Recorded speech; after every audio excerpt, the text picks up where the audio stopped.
안녕하십니까, 책돌입니다. 오늘 소개해드릴 책은 나는 당신이 오래오래 걸었으면 좋겠습니다입니다. 저자는 다나카 나오키, 출판사는 포레스트 북스입니다. 저자 소개를 간단하게 하겠습니다. 다나카 나오키, 도쿄 신주쿠 메디컬 센터 재활 치료사이자 세계 수영 선수권대회 일본 국가대표팀 트레이너로 활약했다. 국가대표 선수는 물론 일반인까지 치료하는 이학의 치료사이다. 그럼 바로 본문을 보도록 하겠습니다. 직립보행, 즉 두 발로 걷는 것이 인간의 가장 큰 특징이라고 하지만 현대인은 그것이 얼마나 중요한지를 잘 모르는 듯하다. 그 결과 인간의 몸은 생각할 수 없을 정도로 약해졌다. 일상생활을 하면서 조금이라도 더 움직이거나 평소와 다른 활동을 한 날은 어김없이 몸이 무겁다고들 한다. 심지어는 허리와 무릎 등의 통증을 호소하며 곳곳에 파스를 붙이고 다니기도 한다. 걷기는 인류가 진화 과정에서 얻어낸 놀라운 성과이다. 원시 시대의 선조들이 오늘날의 우리 모습을 보면 뭐라고 할까? 아마도 같은 종족이라고는 전혀 생각하지 못할 것이다. 당시 인류가 얼마나 걸었는지는 알 수 없지만 우리 부모님 세대만 해도 5에서 10km는 충분히 걸었다. 딱히 운동을 하기 위해서가 아니라 일상생활만으로도 그렇다는 얘기다. 그에 비하면 오늘날에는 100m도 안 되는 슈퍼마켓에 가면서도 자동차를 이용하는 사람들이 태반이다. 누구나 수명이 다하는 날까지 자기 발로 걸어 다닐 수가 있다. 이를 위해서는 일상생활에서 근육과 관절을 부지런히 움직여야 한다. 잘 걷기 위해서 어떤 방법으로 어떻게 근육을 단련할지도 알고 있어야 한다. 그 방법을 안내하는 것이 이 책의 목적이다. 몸의 움직임으로 근육을 파악하는 방법이 주류가 되면서 형태보다는 특징이 더 중요해졌다. 현재는 근육을 지구력과 순발력이라는 두 가지 특징에 따라 분류한다. 즉, 순발력이 있는 근육을 속근이라 하고 지구력이 있는 근육을 지근이라고 한다. 속근과 지근은 순발력과 지구력, 크기, 움직임 등 모든 것이 대조적이다. 속근은 매우 빨리 수축하는 순발력이 있지만 두껍고 크기 때문에 쉽게 지친다. 운동을 오랜만에 하거나 과도하게 한 다음날 근육통이 생겼던 경험이 한 번쯤은 있을 것이다. 그처럼 근육통을 일으키는 것이 대부분 속근이다. 속근은 운동을 통해 발달하기도 하며 커지기도 한다. 반대로 지근은 천천히 수축하는 작은 근육이다. 그래서 쉽게 근육통이 생기거나 피곤해지지 않는다. 그렇다고 지근의 순발력이 전혀 없는 것은 아니다. 속근에 비해서 좀 떨어질 뿐이다. 앉기, 서기, 걷기와 같은 일상생활 동작에서는 속근보다 지근이 중심이 된다. 일상적인 동작으로 금세 지치는 일이 없는 것도 이 때문이다. 반대로 말하면 속근처럼 쉽게 지치는 근육은 인간의 활동에 별로 도움이 되지 않는다는 얘기이기도 하다. 그 외에도 지근은 크기가 작기 때문에 이를 보충하려고 근육을 구성하는 한 줄 한 줄의 근섬유가 특수한 모양을 하고 있다. 또 속근보다 많은 근섬유를 가지고 있어서 유연성이 뛰어나다. 그래서 지근을 주로 사용하는 트레이닝이나 스포츠에서는 부상도 그다지 자주 발생하지 않는다. 이런 점으로 보면 순발력 이외에는 속근보다 지근이 더 많은 이점을 가지고 있어 우리 생활에 적합한 근육이라는 사실을 알 수 있다. 당신이 지금까지 단련해온 근육은 지근일까 속근일까? 근육은 면역세포나 뇌세포와 달리 숫자에서 나이에 영향을 적게 받는다. 나이를 먹으면 근력이 눈에 띄게 떨어지는 것은 한마디로 일상적인 활동량이 줄어들어 근소미가 가늘어지기 때문이다. 앞에서도 설명했지만 근육이 가지는 힘은 두께에 비례한다. 움직이지 않아서 근소미가 가늘어졌고 그 때문에 근육이 약해졌으며 그 결과 근력이 떨어진 것이다. 근력은 아무것도 하지 않으면 당연히 약해진다. 중요한 것은 나이가 아니라 근력을 얼마나 자주 사용하느냐는 것이다. 자주 사용하는 근육은 근섬유가 두꺼워져서 힘이 강해지고 사용하지 않는 근육은 근섬유가 가늘어져서 힘이 떨어진다. 극단적인 예로 며칠 동안 몸져 누우면 근력이 하루에 5%씩 저하된다고 한다. 별도의 운동을 하지 않고 일상적인 수준에서만 근육을 사용한다면 또 다른 현상이 나타난다. 우선 극단적으로 사용하지 않으면 점점 마르고 가늘어진다. 예를 들어 거동이 불편한 상태로 오래 입원한 환자의 팔다리를 생각해 보면 된다. 그리고 극단적인 정도는 아니지만 별로 사용하지 않으면 지방이 쌓여서 점차 굵어진다. 젊었을 때 얼마나 운동신경이 좋았든 또는 근력 트레이닝을 얼마나 열심히 했든 지금 근육을 사용하지 않는다면 근력은 당연히 떨어진다. 올림픽에 나가 금메달을 딴 마라톤 선수라도 마찬가지다. 한마디로 근력은 저축되지 않는다. 오히려 젊었을 때 체력만 믿고 운동을 등한시한 사람들은 체형이 망가지고 체력이 떨어지기 쉽다. 나이가 들어서도 왕성하게 활동하는 사람들은 근육을 계속 움직여온 사람들이다. 나이별 체력 테스트를 한 적이 있는데 그 결과를 보면 나이가 듦에 따라 순발력은 저하되지만 악력은 그다지 떨어지지 않았다. 그 이유는 나이가 들어도 손은 계속해서 사용하기 때문이다. 알다시피 악력은 쥐는 힘을 말한다. 아침에 일어나서 잠자리에 들 때까지 우리는 손을 끊임없이 사용한다. 옷을 입거나 밥을 먹는 등의 일상적인 활동은 물론 일할 때도 대개는 손을 사용해서 한다. 이는 자주 사용하는 근육일수록 근력 저하가 적다는 사실을 뒷받침한다. 또한 근육을 만들기 위해서는 비싼 기구나 특별한 장소가 필요한 것이 아니라는 사실도 보여준다. 일상생활에서 간단히 할 수 있는 동작만으로도 충분히 트레이닝이 된다는 얘기다. 세계 최고령 여자 쌍둥이로 기네스북에 오른 니리타 킨 할머니의 얘기를 해보려고 한다. 니리타 킨 할머니는 킨 자매 중 언니로 2000년 107세의 일기로 세상을 떠났다. 그녀가 생전에 백내장 수술을 받고 퇴원한 후 약해진 다리 근육을 키우기 위해 트레이닝을 한 일이 있다. 바로 햄스트링 단련이었다. 트레이닝 방법이 별스럽거나 어려운 것도 아니었다. 먼저 엎드린 상태로 배 밑에 쿠션을 넣는다. 그런 다음 다리에 15kg짜리 추를 달고 무릎을 굽혀서 천천히 들어 올린다. 킨 할머니는 이 트레이닝을 시작하고 나서 보행 능력이 몰라볼 정도로 향상되었다고 한다. 햄스트링이 어째서 나이에 영향을 받지 않는가에 대한 비밀은 고령자 특유의 걸음걸이에서 찾아볼 수가 있다. 주변에 있는 85세 이상 초고령 어르신들의 걸음걸이를 떠올려보자. 고령자들은 무릎과 고관절이 휘어진 상태로 걷는 경우가 많이 있다. 이런 걸음걸이는 젊은 사람들의 걸음걸이와 사뭇 다르다. 젊은이들은 뒤에 있는 다리로 몸을 앞으로 내밀면서 걷는 데 비해 고령자들은 앞으로 내민 다리를 축으로 몸을 끌어당기듯 걷는다.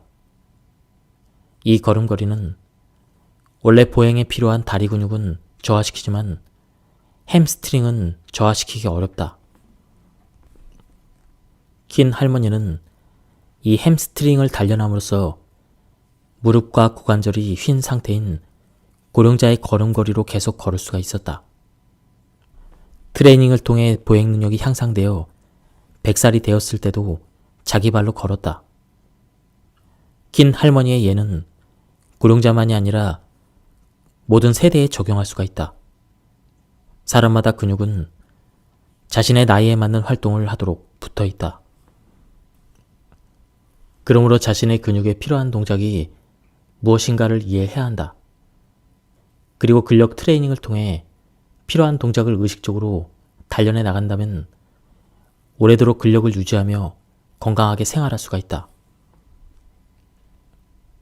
지하철을 타러 가거나 2층 이상의 어떤 장소에 갈 때는 에스컬레이터나 엘리베이터 대신 될 수 있으면 계단을 이용하자. 그것만 잘 지켜도 둔근이 약해지는 것을 막을 수가 있다. 계단을 오르거나 내리면 둔근의 균형 능력이 강화되면 물론 하직은, 백은, 복근까지 튼튼해진다. 그리고 지하철이나 버스를 기다릴 때는 한 발로 서기를 반복하자. 그 몇십 초 동안 둔근을 단련할 수가 있다. 멈춰 설 때마다 한 발 서기를 하는 것만으로도 엉덩이 근력이 상당히 좋아진다. 최근 걷다가 발이 엉켜 넘어질 뻔한 일이 있었거나 높낮이가 있는 곳에서 순간적으로 휘청거리는 등 이전보다 몸의 균형감이 떨어졌다고 느낀다면 한 발로 서기를 수시로 꾸준히 실천하자. 저자는 요통 때문에 고생을 많이 했다고 합니다. 내가 일으킨 돌발성 요통 이야기로 다시 돌아가 보겠다. 안정을 취해 돌발성 요통이 가라앉은 후에는 재발 방지를 위해 매일 요통을 위한 근력 트레이닝을 했다. 그리고 휴일에는 백근이나 복근의 힘을 키우려고 애를 썼다. 그 덕에 반년 정도 지나서는 요통이 발생하기 어려운 허리가 되었다. 사람들은 흔히 요통이 무리를 했기 때문에 생긴다고 생각한다. 그렇지만 이처럼 환경의 변화로 그때까지 사용하지 않던 근육을 쓰지 않게 되면서 근력이 저하되어 요통이 생기는 경우도 있다. 사실을 깨닫지 못했을 뿐 요통은 맨 처음 이와 같은 환경의 변화로 운동량이 감소하기 때문에 시작된다. 바꿔 말하면 몸이 이전보다 편해진 탓에 근력이 약해지면서 시작된다. 그리고 힘이 줄어든 근육에 계속 무리를 가하면 점차 요통이 만성화된다. 이것이 현대의 요통, 특히 중년 이후에 발생하는 요통의 전형적인 유형이다. 만성 요통은 허리 주변의 근력 저하가 근본적인 원인이다. 그러므로 이를 개선하려면 트레이닝을 통해 근력을 키워야 한다. 만성 요통을 예방하기 위해서는 허리 주변의 근육 중에서 대둔근, 복직근, 척추 기립근을 단련하는 근력 트레이닝을 해야 한다. 근력 트레이닝 외에도 근근막성 요통이 반복되는 사람 중에는 서 있는 자세가 나쁜 경우가 많다. 이들은 자세만 교정해도 허리 주변 근육의 불균형이 조정되어 요통이 개선되기도 한다. 또 자세성 요통을 반복해서 앓는 사람 중에는 평발인 사람이 많이 있다. 그래서 어떤 신발을 선택하느냐도 요통을 예방하는 방법이 될 수가 있다. 자기 발의 볼 너비와 잘 맞고 끈으로 발등을 단단히 고정할 수 있는 신발이 좋다. 때에 따라서는 신발을 자기 발에 꼭 맞추기 위해서 깔창이 필요하기도 하다. 허리 통증이 끊이지 않는 사람은 허리 주위를 차갑게 하거나 꽉 끼는 속옷 또는 바지를 입지 않았는지 점검해 본다. 꽉 끼는 옷은 혈액순환을 방해하기 때문에 통증을 만성화함으로 주의해야 한다. 요통이 발생하면 장시간 서 있는 자세는 피해야 한다. 장시간 서 있으면 더 악화되기 때문이다. 의자에 오래 앉아 있어야 한다면 때때로 발을 꼬아주거나 30분 정도에 한 번씩 허리를 풀어준다. 일어서서 주위를 걷고 등 근육도 활짝 펴준다. 요통이 있을 때는 무릎을 꿇고 있는 앉은 자세도 피해야 한다. 예의를 갖추어야 하기에 어쩔 수 없는 자리도 있을 텐데 그럴 때는 엉덩이와 장단지 사이에 방석을 끼우면 허리에 쏠리는 부담이 줄어든다. 또 외출할 때는 한쪽 어깨에 부담이 쏠리는 숄더백을 피하고 짐은 가능한 한 양손에 나눠서 든다. 양쪽으로 분산해서 들면 같은 무게의 짐을 한 손으로 드는 것보다 근력이 적게 수축된다. 수치로 치자면 부담이 3분의 1로 줄어든다고 할 수 있다. 또 허리를 똑바로 숙이고 물건을 들어 올리면 허리를 반쯤 올려서 엉거주춤한 자세로 들어 올릴 때보다 요추 주위에 가해지는 부담이 반으로 줄어든다. 평소에도 무거운 물건을 들 때는 반드시 허리를 숙이고 무릎을 굽혔다가 펴면서 들어 올리기를 권한다.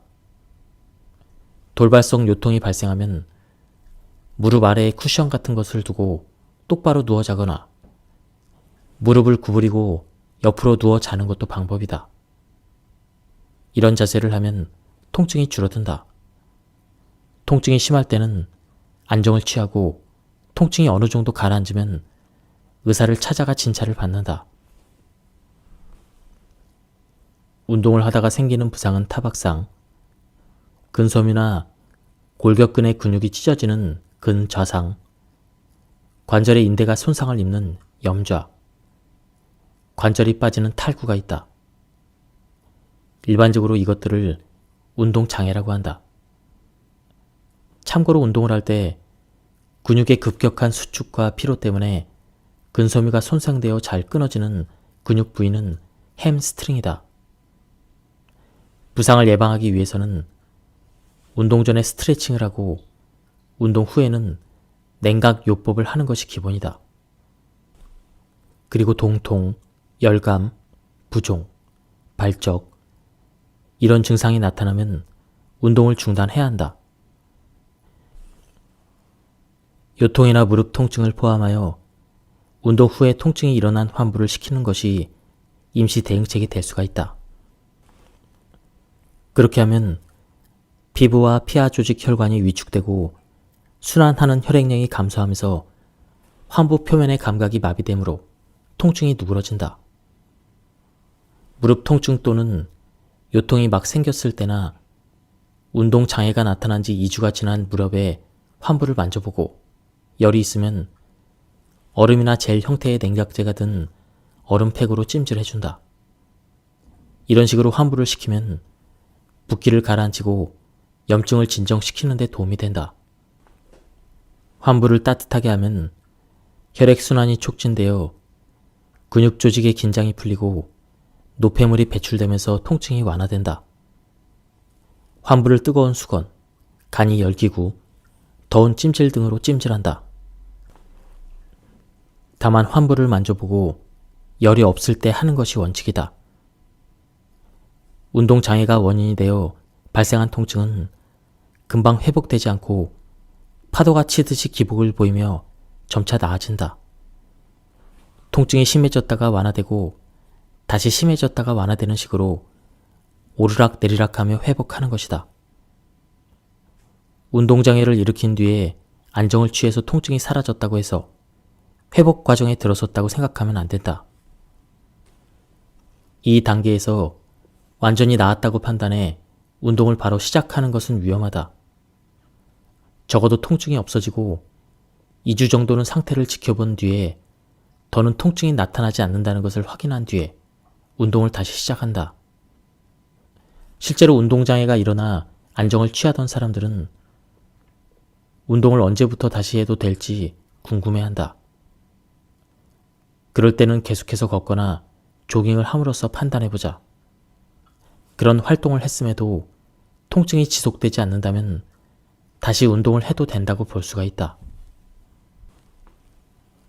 자기 발바닥의 아치 부분이 내려앉은 상태가 어느 정도인지에 특히 관심을 가져야 한다. 중년 이후에는 올바른 자세로 생활하는 데에는 발바닥 아치 부분이 얼마나 올라간 상태로 유지하는가가 중요한 요인이 되기 때문이다. 발바닥 아치가 내려앉은 발은 특히 발바닥 한복판이 없는 평발을 의미한다. 이 아치는 발목에서 발바닥까지 뻗어 있는 근육이 튼튼해야만 그 근육에 의해서 유지될 수가 있다. 발바닥의 아치는 운동할 때 충격을 완화하고 체중을 지탱해준다. 그런데 이 부분이 일단 내려앉기 시작하면 발목을 고정하는 여러 근육이 안쪽으로 휘어져서 발목의 고정 상태가 불안정해진다. 이러한 현상이 비복근이나 햄스트링 같은 하지근에 영향을 주기 때문에 전체적인 자세가 흐트러진다. 또 발목이 제대로 고정되지 않아서 서 있는 자세가 불안정해지고 걸을 때 충격이 발에 더 직접적으로 전달된다. 아치를 내려앉은 채로 내버려두면 올바른 자세를 유지할 수 없을 뿐만 아니라 전신의 건강 상태를 약화시키므로 증상을 적극적으로 개선해야 한다. 중년 이후부터 내려앉기 시작하는 발바닥의 아치를 어떻게 다시 끌어올릴 수 있을까? 무엇보다 자주 걷는 것이 중요하지만 그보다 먼저 늘 바른 자세를 유지하도록 주의를 기울여야 한다. 새삼스럽다고 여길지도 모르겠으나 중년 이후야말로 좋은 자세란 무엇인가를 다시 한번 짚고 넘어가야 할 시기이다. 나쁜 자세를 고치고 평소에도 좋은 자세를 유지하기 위해서 습관을 들이는 것이 중요하다. 어릴 때 학교에서 배웠던 바른 자세를 떠올리며 일상에서 실천해 보는 것이다. 서 있을 때 좋은 자세란 귀 뒤에서 어깨를 지나 복사뼈까지가 일직선이 되는 것이다. 구체적으로 말하면 귀, 어깨, 허리, 무릎, 발바닥 한복판까지를 나란히 일직선으로 만드는 것이 좋은 자세라는 뜻이다. 그렇다면 어떻게 서야 일직선이 될까? 핵심은 엉덩이 근육인 대둔근을 의식하고 항문을 세게 조이면서 서는 것이다. 이때는 어깨가 아닌 아랫배에 힘을 주도록 해야 한다. 일반적으로 턱을 당기고 등을 펴서 가슴을 젖히지 않고 서는 것이다. 사실 대둔근을 의식하며 서면 자연스럽게 해결된다. 잠시 책을 내려놓고 엉덩이 근육 중 골반을 떠받치는 대둔근을 충분히 의식하면서 한번 서보자. 그렇게 서기만 해도 굽어있던 등이 꼿꼿해지고 무릎이 펴지며 볼품없이 뒤로 내밀었던 엉덩이도 들어 올라갈 것이다. 등이 펴지면 가슴도 펴지고 등과 가슴의 자세가 바르면 턱도 당겨진다. 단 이런 자세는 대둔근이 튼튼하다는 전제 하에서 가능하다. 이 근육이 약해졌다면 오래 의식해서 서 있을 수 없으므로 좋은 자세를 유지하기 힘들다. 따라서 좋은 자세를 유지하고 싶다면 먼저 대둔근의 힘이 약해지지 않도록 해야 한다. 오래 서 있을 수 없는 사람은 우선 대둔근 트레이닝부터 시작하자. 선 자세가 나쁜 사람은 예외 없이 앉은 자세도 나쁘다. 그리고 서 있을 때 나쁜 자세보다 앉아 있을 때 나쁜 자세가 근육에 더 큰 부담을 준다. 의자에 앉으면 몸의 중심이 뒤쪽으로 이동하게 된다. 그래서 서는 동작보다 앉은 동작의 부담이 가중된다. 의자에 앉으면 서 있을 때보다 등 근육의 3배의 힘이 가해진다. 따라서 앉아있는 것보다는 서 있을 때 신체가 느끼는 부담이 적고 근육이 타격도 덜 받는다. 앉아있을 때 근육에 미치는 부담을 줄이려면 자세가 중요하다. 의자에 앉을 때는 등을 펴고 고관절의 위치보다 무릎이 아래 오게 하며 발바닥 전체를 바닥에 붙인다. 앉을 때도 설 때와 마찬가지로 대둔근을 의식하면 등이 저절로 펴진다. 대둔근을 의식한다는 점에서는 같지만 서 있을 때는 대둔근에 대한 의식을 등 근육과 하지근에 전달해서 균형을 유지한다. 그리고 앉을 때는 대둔근을 의식하면서 등 근육을 들어 올리듯 해야 한다. 장시간 의자에 앉아 있어야 한다면 수축된 등을 펴주기 위해서 중간에 틈틈이 일어나서 몸을 움직인다. 아주 간단해 보여도 실천하기는 어렵다. 하지만 앉아서 일할 때 몇 번만 일어나서 몸을 움직여줘도 요통이나 어깨 결림을 예방할 수가 있다. 근육은 사용하지 않으면 힘이 약해지기 마련이다. 오늘날처럼 걷기를 등한시한다면 걷는데 쓰이는 많은 근육이 약해질 수밖에 없다.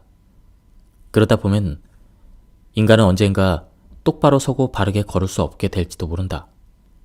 현대인들이 걸으면 피로를 느끼는 배경에는 걸을 기회가 줄어들어 걷기 능력이 저하됐다는 공통점이 존재한다. 그렇다면 걷기 위해서 사용되는 근육의 수는 어느 정도가 될까? 걷기를 할 때는 전신의 근육을 효과적으로 사용하게 된다. 원래 인간은 걸을 때 많은 에너지를 소비하지 않게 되어 있다. 만약 전력 질주나 육체 노동처럼 걸을 때마다 많은 에너지를 소비해야 한다면 어떤 일이 일어나겠는가? 일상적인 활동 범위가 좁아져 인류는 오래전에 지구상에서 사라져 버렸을지도 모른다. 걷기는 전신 근육을 균형 있게 사용함으로써 에너지를 적게 소비하면서도 움직일 수 있는 효율적인 운동이자 쉽게 지치지 않는 운동이다. 얼마 걷지 못하고 금방 지치는 사람은 신체 어딘가의 근육이 항상성을 잃어서 좋지 않은 상태에 있기 때문이다. 또 걷기와 관련된 수많은 근육 중 에너지 효율이 나쁜 근육이 여럿 있다는 뜻이다. 걸으면 금방 지친다는 것은 근력이 저하됐음을 보여주는 가장 확실한 신호이다.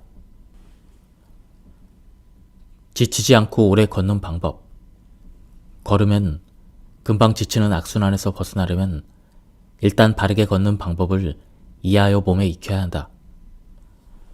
앞서 소개한 바르게 서는 자세를 따라 해본다. 즉, 귀 뒤에서 어깨를 지나 복사뼈까지가 일직선이 되도록 서는 것이다. 거기서부터는 중심을 이동시켜 걷는 방법이 시작된다. 바르게 걷기 위해서는 발 뒤꿈치부터 지면에 붙이고 발 뒤꿈치, 발바닥의 바깥쪽, 엄지 발가락 아래의 볼록한 부분 순으로 체중을 이동시킨 다음 엄지 발가락 끝으로 지면을 차면서 앞으로 나아간다. 이때 체중을 받치고 있는 무릎은 항상 쫙 편 상태를 유지한다. 교과서적인 설명이라 이를 하나씩 신체 동작에 반영하는 것이 어려울 수도 있다. 이 동작을 좀 더 간단히 실천하려면 앞발은 발 뒤꿈치부터 붙이고 뒷발은 엄지 발가락으로 확실하게 차내면 된다. 발 뒤꿈치를 꼭 붙이고 엄지 발가락으로 바닥을 찬다면 대체로 올바른 걷기법이다. 의식적으로 발 뒤꿈치부터 지면에 대고 엄지 발가락 끝으로 확실하게 차면서 걷는다. 이것이 지치지 않고 바르게 걷는 비결이다. 중년 이후에 주로 생기는 잘못된 걷기법에는 크게 다음에 3가지가 있다. 무릎을 구부린 채로 걷기, 상체를 좌우로 크게 흔들면서 걷기, 필요 이상으로 발을 들어 올리며 걷기. 자신이 평소 걷는 방식이 여기에 해당한다면 원인을 먼저 이해해야 한다. 그러면 걷는 법을 기초로 어느 근육이 약해져 있는지 알아낼 수가 있다. 상체를 좌우로 크게 흔들면서 걷는 것은 엉덩이 근육이 약해서 생기는 그런 증상이다. 지금까지 살펴봤듯 중노년층에서 눈에 띄는 잘못된 걷기법은 원활하지 못한 중심 이동과 큰 관련이 있다. 그렇지만 이제까지 무의식적으로 해왔던 보행 시에 중심 이동을 조종하기란 쉬운 일이 아니다. 이때 유용한 방법이 뒤로 걷기 트레이닝이다. 걸으면서 중심을 이동하는 동작을 할 때는 대둔근과 넙치근을 단련하는 것이 중요하므로 앞서 소개한 근력 트레이닝을 하면 좋다. 뒤로 걷기 트레이닝도 대둔근과 넙치근을 단련하는 데 매우 효율적이다. 뒤로 걷기를 통해 두 근육이 단련되면 중심 이동이 원활해져서 무릎이 펴진 자세로 바르게 걸을 수가 있다. 평소 걸을 때는 한쪽 발에 뒤꿈치부터 붙이고 다른 발의 엄지발가락으로 지면을 차는데 뒤로 걷기는 그 반대로 한다. 즉, 엄지발가락을 지면에 붙이는 것부터 시작한다. 그 때문에 뒤로 걷기를 하면 앞으로 걸을 때보다 대둔근과 넙치근을 약 6배나 더 사용하게 된다. 트레이닝의 효과가 매우 크다고 말한 것도 바로 이 때문이다. 4,000보 걷던 사람이 갑자기 하루에 1만 보를 목표로 하면 무리한 운동량으로 신체의 부담이 가중되어 관절통 등을 앓게 되기도 한다. 걷기 운동을 시작하자마자 무릎을 다쳐서 정형외과에 찾아온 환자들 대부분이 이런 사람들이다. 열정만으로 무리하게 장거리를 걷거나 숙박까지 하면서 장거리 트레킹에 나섰던 사람들이다. 이들은 매일 목표 거리를 설정하여 무리하게 걸었고 또 걸은 후에 정리운동을 충분히 하지 않아 무릎을 다친 것이다. 걸을 기회를 줄이지 않기 위해서라도 근력이 부족해서 걷기 힘들다면 지팡이를 사용하길 권한다. 넘어져서 골절상을 입은 다음에 지팡이가 필요할 때 짚는 것이 아니라 그 전에 미리부터 지팡이를 짚어서 넘어지는 사태를 예방하자는 것이다. 흔히 지팡이를 짚고 다니면 다리 근육이 약해지는 건 아닐까 걱정을 하는데 사실은 그렇지 않다. 지팡이는 구부정한 등을 펴주는 역할을 한다. 그리고 통증이 있을 때는 다리가 받을 부담을 팔로 분산시켜서 통증을 줄이고 통증 부위를 안정시키는 효과도 있다. 이렇게 미리 지팡이를 짚으면 척추 기립근과 복근이 약해지는 속도나 허리가 굽는 속도를 늦춰준다. 그렇게 번 시간을 근력 트레이닝에 쏟으면 오랫동안 자기 발로 걸을 수가 있다. 이는 고령자에게만 해당하는 얘기가 아니다. 40에서 50대인 사람도 무릎 통증이나 요통이 있어서 걷기 힘들다면 지팡이를 짚고 걷길 권한다. 그렇게라도 계속 걸어야 걷기 능력이 떨어지는 것을 막을 수가 있다. 예, 지금까지 이 책에 대한 리뷰를 모두 마쳤습니다. 제가 발췌 요약해서 설명을 드렸기 때문에 맥락이 많이 끊겼습니다. 한번 책을 구해보실 것을 추천드립니다. 여기서 리뷰를 마치도록 하겠습니다. 감사합니다. 안녕하십니까, 책돌입니다. 오늘 소개해드릴 책은 나는 당신이 오래오래 걸었으면 좋겠습니다입니다. 저자는 다나카 나오키, 출판사는 포레스트 북스입니다. 저자 소개를 간단하게 하겠습니다. 다나카 나오키, 도쿄 신주쿠 메디컬 센터 재활 치료사이자 세계 수영 선수권대회 일본 국가대표팀 트레이너로 활약했다. 국가대표 선수는 물론 일반인까지 치료하는 이학의 치료사이다. 예, 그럼 바로 본문을 보도록 하겠습니다. 직립보행, 즉 두 발로 걷는 것이 인간의 가장 큰 특징이라고 하지만 현대인은 그것이 얼마나 중요한지를 잘 모르는 듯하다. 그 결과 인간의 몸은 생각할 수 없을 정도로 약해졌다.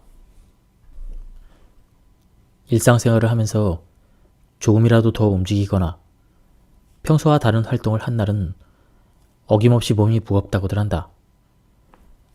심지어는 허리와 무릎 등의 통증을 호소하며 곳곳에 파스를 붙이고 다니기도 한다. 걷기는 인류가 진화 과정에서 얻어낸 놀라운 성과이다. 원시 시대의 선조들이 오늘날의 우리 모습을 보면 뭐라고 할까? 아마도 같은 종족이라고는 전혀 생각하지 못할 것이다. 당시 인류가 얼마나 걸었는지는 알 수 없지만 우리 부모님 세대만 해도 5에서 10km는 충분히 걸었다. 딱히 운동을 하기 위해서가 아니라 일상생활만으로도 그렇다는 얘기다. 그에 비하면 오늘날에는 100m도 안 되는 슈퍼마켓에 가면서도 자동차를 이용하는 사람들이 태반이다. 누구나 수명이 다하는 날까지 자기 발로 걸어 다닐 수가 있다. 이를 위해서는 일상생활에서 근육과 관절을 부지런히 움직여야 한다. 잘 걷기 위해서 어떤 방법으로 어떻게 근육을 단련할지도 알고 있어야 한다. 그 방법을 안내하는 것이 이 책의 목적이다. 몸의 움직임으로 근육을 파악하는 방법이 주류가 되면서 형태보다는 특징이 더 중요해졌다. 현재는 근육을 지구력과 순발력이라는 두 가지 특징에 따라 분류한다. 즉, 순발력이 있는 근육을 속근이라 하고 지구력이 있는 근육을 지근이라고 한다. 속근과 지근은 순발력과 지구력, 크기, 움직임 등 모든 것이 대조적이다. 속근은 매우 빨리 수축하는 순발력이 있지만 두껍고 크기 때문에 쉽게 지친다. 운동을 오랜만에 하거나 과도하게 한 다음날 근육통이 생겼던 경험이 한 번쯤은 있을 것이다. 그처럼 근육통을 일으키는 것이 대부분 속근이다. 속근은 운동을 통해 발달하기도 하며 커지기도 한다. 반대로 지근은 천천히 수축하는 작은 근육이다. 그래서 쉽게 근육통이 생기거나 피곤해지지 않는다. 그렇다고 지근의 순발력이 전혀 없는 것은 아니다. 속근에 비해서 좀 떨어질 뿐이다. 앉기, 서기, 걷기와 같은 일상생활 동작에서는 속근보다 지근이 중심이 된다. 일상적인 동작으로 금세 지치는 일이 없는 것도 이 때문이다. 반대로 말하면 속근처럼 쉽게 지치는 근육은 인간의 활동에 별로 도움이 되지 않는다는 얘기이기도 하다. 그 외에도 지근은 크기가 작기 때문에 이를 보충하려고 근육을 구성하는 한 줄 한 줄의 근섬유가 특수한 모양을 하고 있다. 또 속근보다 많은 근섬유를 가지고 있어서 유연성이 뛰어나다. 그래서 지근을 주로 사용하는 트레이닝이나 스포츠에서는 부상도 그다지 자주 발생하지 않는다. 이런 점으로 보면 순발력 이외에는 속근보다 지근이 더 많은 이점을 가지고 있어 우리 생활에 적합한 근육이라는 사실을 알 수 있다. 당신이 지금까지 단련해온 근육은 지근일까 속근일까? 근육은 면역세포나 뇌세포와 달리 숫자에서 나이에 영향을 적게 받는다. 나이를 먹으면 근력이 눈에 띄게 떨어지는 것은 한마디로 일상적인 활동량이 줄어들어 근섬유가 가늘어지기 때문이다. 앞에서도 설명했지만 근육이 가지는 힘은 두께에 비례한다. 움직이지 않아서 근섬유가 가늘어졌고 그 때문에 근육이 약해졌으며 그 결과 근력이 떨어진 것이다. 근력은 아무것도 하지 않으면 당연히 약해진다. 중요한 것은 나이가 아니라 근력을 얼마나 자주 사용하느냐는 것이다. 자주 사용하는 근육은 근섬유가 두꺼워져서 힘이 강해지고 사용하지 않는 근육은 근섬유가 가늘어져서 힘이 떨어진다. 극단적인 예로 며칠 동안 몸져 누우면 근력이 하루에 5%씩 저하된다고 한다. 별도의 운동을 하지 않고 일상적인 수준에서만 근육을 사용한다면 또 다른 현상이 나타난다. 우선 극단적으로 사용하지 않으면 점점 마르고 가늘어진다.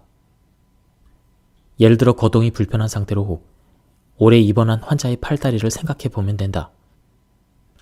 그리고 극단적인 정도는 아니지만 별로 사용하지 않으면 지방이 쌓여서 점차 굵어진다. 젊었을 때 얼마나 운동신경이 좋았든 또는 근력 트레이닝을 얼마나 열심히 했든 지금 근육을 사용하지 않는다면 근력은 당연히 떨어진다. 올림픽에 나가 금메달을 딴 마라톤 선수라도 마찬가지다. 한마디로 근력은 저축되지 않는다. 오히려 젊었을 때 체력만 믿고 운동을 등한시한 사람들은 체형이 망가지고 체력이 떨어지기 쉽다. 나이가 들어서도 왕성하게 활동하는 사람들은 근육을 계속 움직여온 사람들이다. 나이별 체력 테스트를 한 적이 있는데 그 결과를 보면 나이가 듦에 따라 순발력은 저하되지만 악력은 그다지 떨어지지 않았다. 그 이유는 나이가 들어도 손은 계속해서 사용하기 때문이다. 알다시피 악력은 쥐는 힘을 말한다. 아침에 일어나서 잠자리에 들 때까지 우리는 손을 끊임없이 사용한다. 옷을 입거나 밥을 먹는 등의 일상적인 활동은 물론 일할 때도 대개는 손을 사용해서 한다. 이는 자주 사용하는 근육일수록 근력 저하가 적다는 사실을 뒷받침한다. 또한 근육을 만들기 위해서는 비싼 기구나 특별한 장소가 필요한 것이 아니라는 사실도 보여준다. 일상생활에서 간단히 할 수 있는 동작만으로도 충분히 트레이닝이 된다는 얘기다. 세계 최고령 여자 쌍둥이로 기네스북에 오른 니리타 킨 할머니의 얘기를 해보려고 한다. 니리타 킨 할머니는 킨 자매 중 언니로 2000년 107세의 일기로 세상을 떠났다. 그녀가 생전에 백내장 수술을 받고 태어난 후 약해진 다리 근육을 키우기 위해 트레이닝을 한 일이 있다. 바로 햄스트링 단련이었다. 트레이닝 방법이 별스럽거나 어려운 것도 아니었다. 먼저 엎드린 상태로 배 밑에 쿠션을 넣는다. 그런 다음 다리에 15kg짜리 줄을 달고 무릎을 굽혀서 천천히 들어 올린다. 킨 할머니는 이 트레이닝을 시작하고 나서 보행 능력이 몰라볼 정도로 향상되었다고 한다. 햄스트링이 어째서 나이에 영향을 받지 않는가에 대한 비밀은 고령자 특유의 걸음걸이에서 찾아볼 수가 있다. 주변에 있는 85세 이상 초고령 어르신들의 걸음걸이를 떠올려보자. 고령자들은 무릎과 고관절이 휘어진 상태로 걷는 경우가 많이 있다. 이런 걸음걸이는 젊은 사람들의 걸음걸이와 사뭇 다르다. 젊은이들은 뒤에 있는 다리로 몸을 앞으로 내밀면서 걷는 데 비해 고령자들은 앞으로 내민 다리를 축으로 몸을 끌어당기듯 걷는다. 이 걸음걸이는 원래 보행에 필요한 다리 근육은 저하시키지만 햄스트링은 저하시키기 어렵다. 킨 할머니는 이 햄스트링을 단련함으로써 무릎과 고관절이 휜 상태인 고령자의 걸음걸이로 계속 걸을 수가 있었다.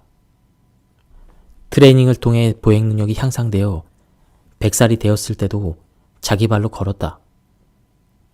킨 할머니의 예는 고령자만이 아니라 모든 세대에 적용할 수가 있다. 사람마다 근육은 자신의 나이에 맞는 활동을 하도록 붙어 있다. 그러므로 자신의 근육에 필요한 동작이 무엇인가를 이해해야 한다. 그리고 근력 트레이닝을 통해 필요한 동작을 의식적으로 단련해 나간다면 오래도록 근력을 유지하며 건강하게 생활할 수가 있다. 지하철을 타러 가거나 2층 이상의 어떤 장소에 갈 때는 에스컬레이터나 엘리베이터 대신 될 수 있으면 계단을 이용하자. 그것만 잘 지켜도 둥근이 약해지는 것을 막을 수가 있다. 계단을 오르거나 내리면 둥근의 균형 능력이 강화되면 물론 하직은, 백은, 복근까지 튼튼해진다.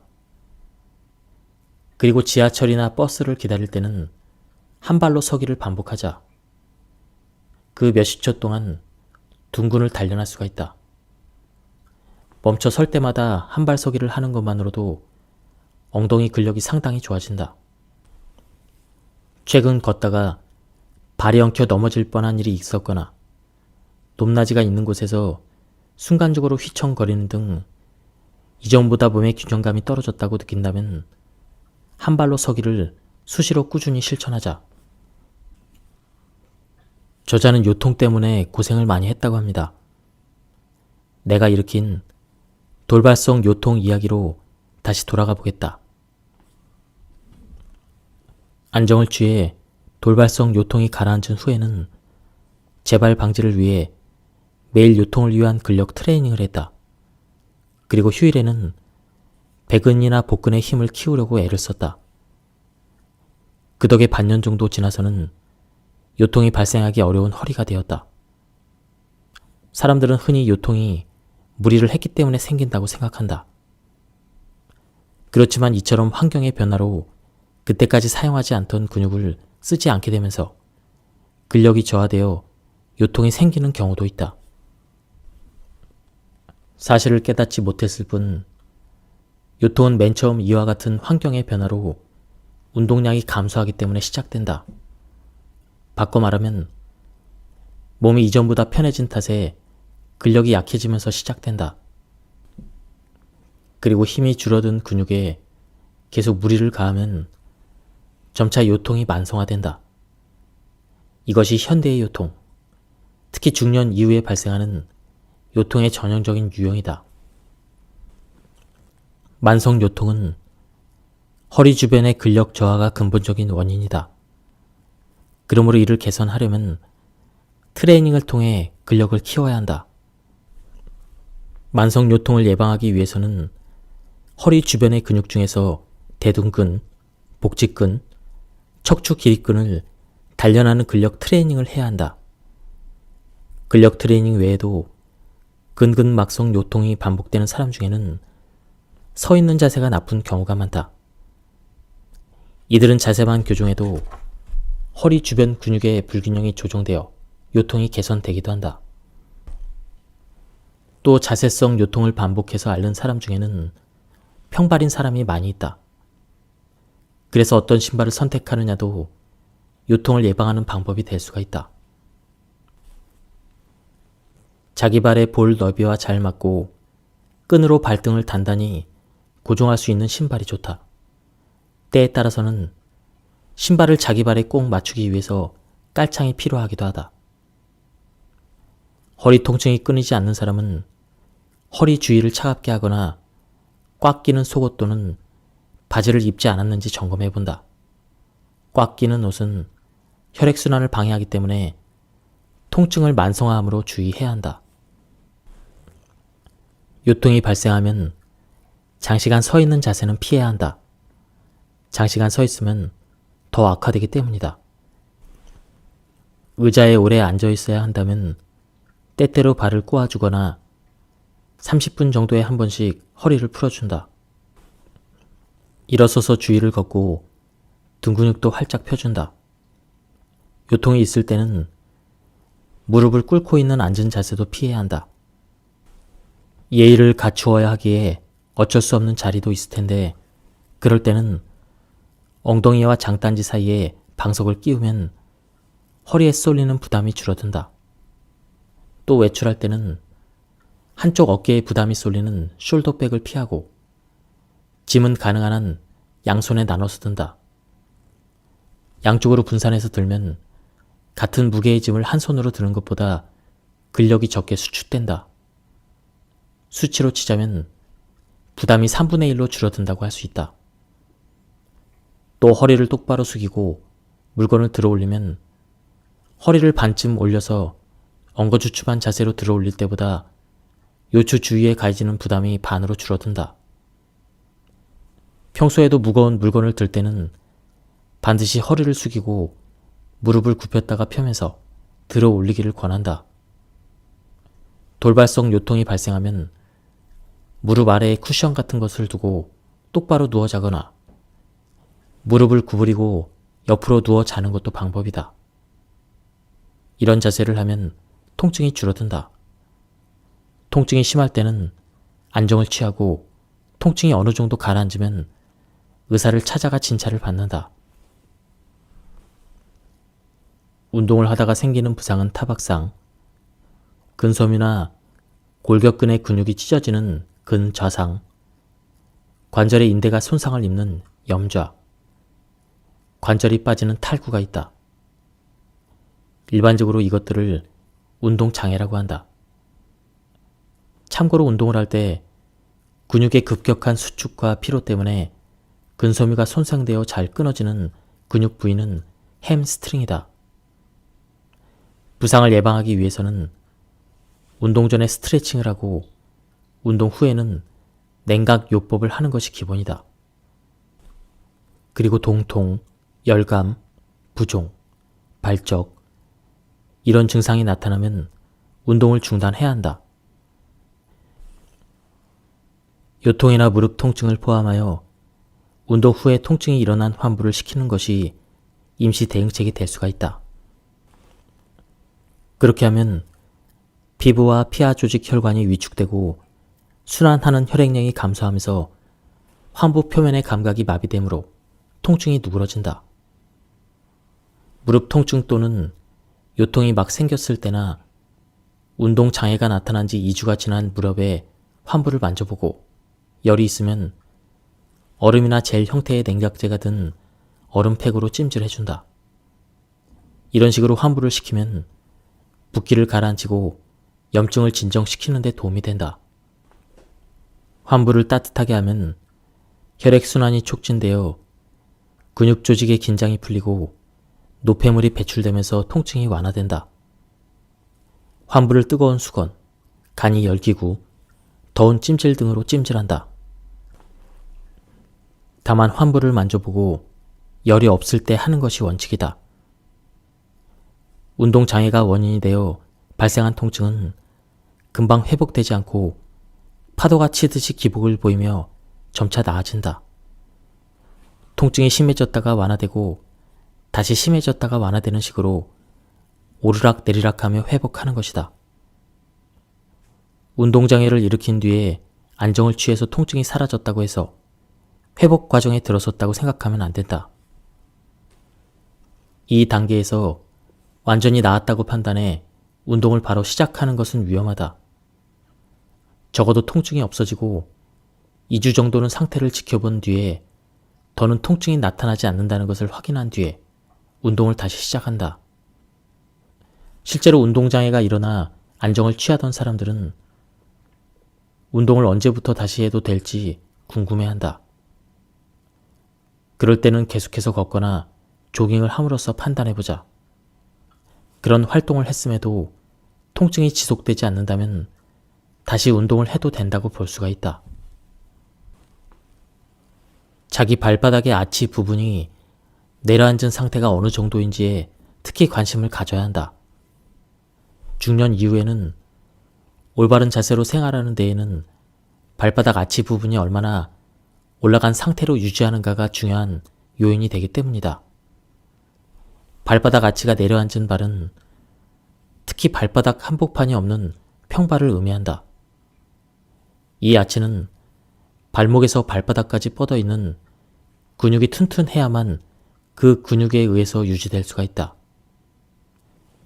발바닥의 아치는 운동할 때 충격을 완화하고 체중을 지탱해준다. 그런데 이 부분이 일단 내려앉기 시작하면 발목을 고정하는 여러 근육이 안쪽으로 휘어져서 발목의 고정 상태가 불안정해진다. 이러한 현상이 비복근이나 햄스트링 같은 하지근에 영향을 주기 때문에 전체적인 자세가 흐트러진다. 또 발목이 제대로 고정되지 않아서 서 있는 자세가 불안정해지고 걸을 때 충격이 발에 더 직접적으로 전달된다. 아치를 내려앉은 채로 내버려두면 올바른 자세를 유지할 수 없을 뿐만 아니라 전신의 건강 상태를 약화시키므로 증상을 적극적으로 개선해야 한다. 중년 이후부터 내려앉기 시작하는 발바닥의 아치를 어떻게 다시 끌어올릴 수 있을까? 무엇보다 자주 걷는 것이 중요하지만 그보다 먼저 늘 바른 자세를 유지하도록 주의를 기울여야 한다. 새삼스럽다고 여길지도 모르겠으나 중년 이후야말로 좋은 자세란 무엇인가를 다시 한번 짚고 넘어가야 할 시기이다. 나쁜 자세를 고치고 평소에도 좋은 자세를 유지하기 위해서 습관을 들이는 것이 중요하다. 어릴 때 학교에서 배웠던 바른 자세를 떠올리며 일상에서 실천해 보는 것이다. 서 있을 때 좋은 자세란 귀 뒤에서 어깨를 지나 복사뼈까지가 일직선이 되는 것이다. 구체적으로 말하면 귀, 어깨, 허리, 무릎, 발바닥 한복판까지를 나란히 일직선으로 만드는 것이 좋은 자세라는 뜻이다. 그렇다면 어떻게 서야 일직선이 될까? 핵심은 엉덩이 근육인 대둔근을 의식하고 항문을 세게 조이면서 서는 것이다. 이때는 어깨가 아닌 아랫배에 힘을 주도록 해야 한다. 일반적으로 턱을 당기고 등을 펴서 가슴을 젖히지 않고 서는 것이다. 사실 대둔근을 의식하며 서면 자연스럽게 해결된다. 잠시 책을 내려놓고 엉덩이 근육 중 골반을 떠받치는 대둔근을 충분히 의식하면서 한번 서보자. 그렇게 서기만 해도 굽어있던 등이 꼿꼿해지고 무릎이 펴지며 볼품없이 뒤로 내밀었던 엉덩이도 들어 올라갈 것이다. 등이 펴지면 가슴도 펴지고 등과 가슴의 자세가 바르면 턱도 당겨진다. 단 이런 자세는 대둔근이 튼튼하다는 전제 하에서 가능하다. 이 근육이 약해졌다면 오래 의식해서 서 있을 수 없으므로 좋은 자세를 유지하기 힘들다. 따라서 좋은 자세를 유지하고 싶다면 먼저 대둔근의 힘이 약해지지 않도록 해야 한다. 오래 서 있을 수 없는 사람은 우선 대둔근 트레이닝부터 시작하자. 선 자세가 나쁜 사람은 예외 없이 앉은 자세도 나쁘다.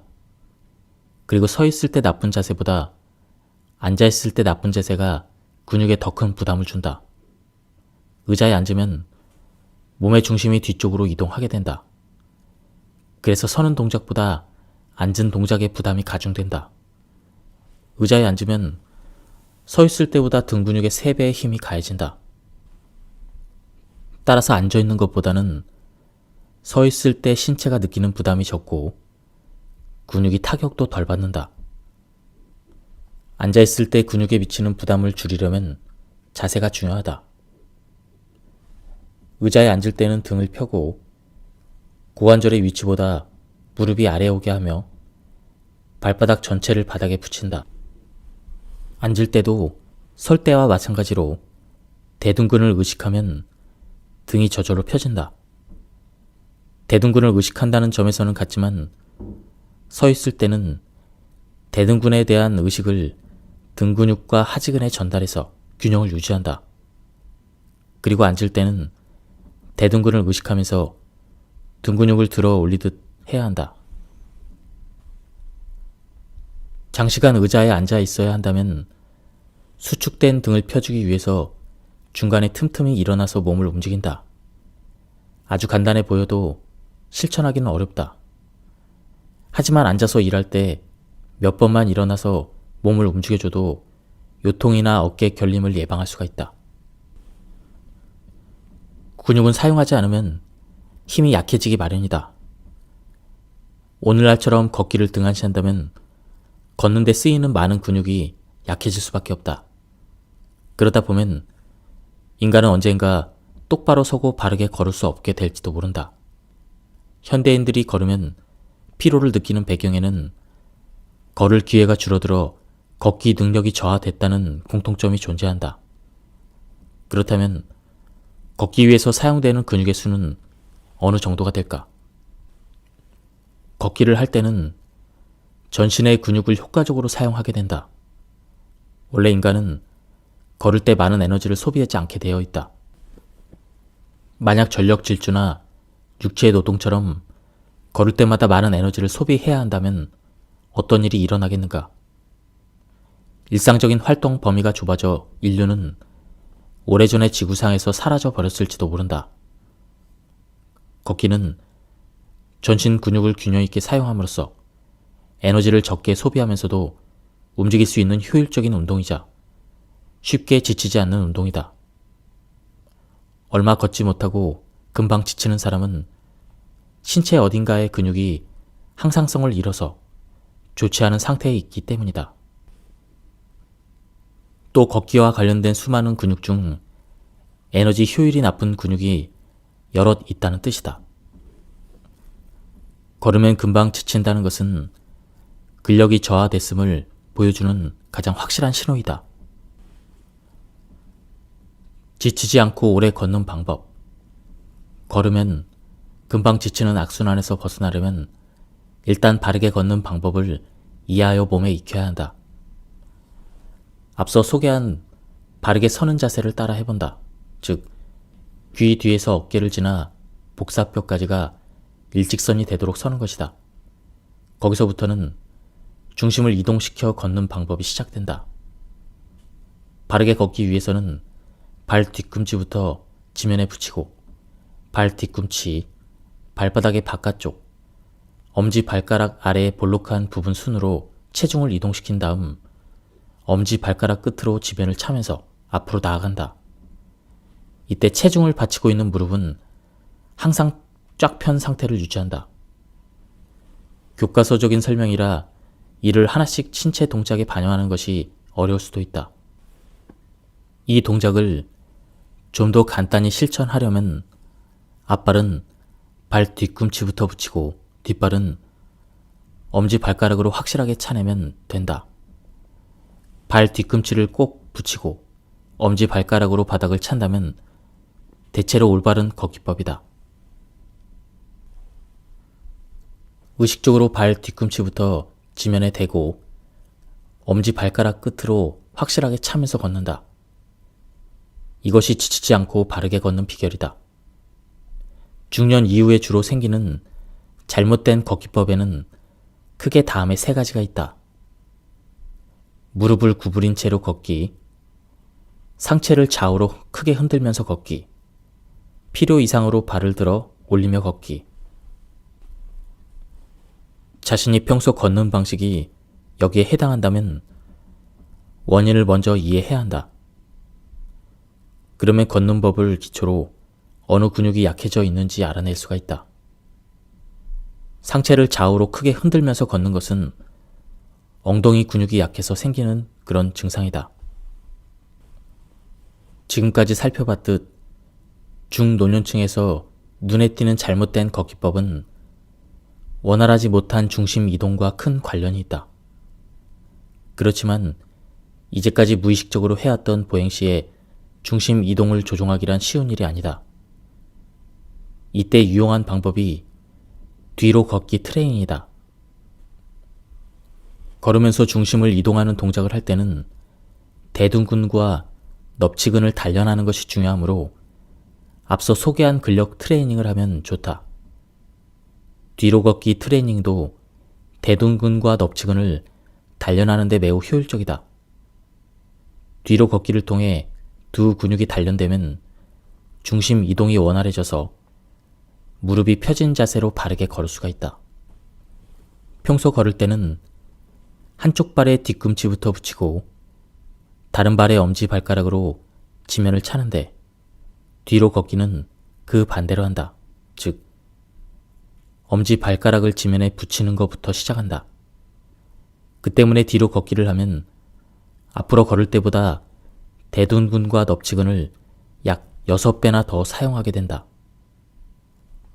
트레이닝의 효과가 매우 크다고 말한 것도 바로 이 때문이다. 4,000보 걷던 사람이 갑자기 하루에 1만 보를 목표로 하면 무리한 운동량으로 신체의 부담이 가중되어 관절통 등을 앓게 되기도 한다. 걷기 운동을 시작하자마자 무릎을 다쳐서 정형외과에 찾아온 환자들 대부분이 이런 사람들이다. 열정만으로 무리하게 장거리를 걷거나 숙박까지 하면서 장거리 트레킹에 나섰던 사람들이다. 이들은 매일 목표 거리를 설정하여 무리하게 걸었고 또 걸은 후에 정리운동을 충분히 하지 않아 무릎을 다친 것이다. 걸을 기회를 줄이지 않기 위해서라도 근력이 부족해서 걷기 힘들다면 지팡이를 사용하길 권한다. 넘어져서 골절상을 입은 다음에 지팡이가 필요할 때 짚는 것이 아니라 그 전에 미리부터 지팡이를 짚어서 넘어지는 사태를 예방하자는 것이다.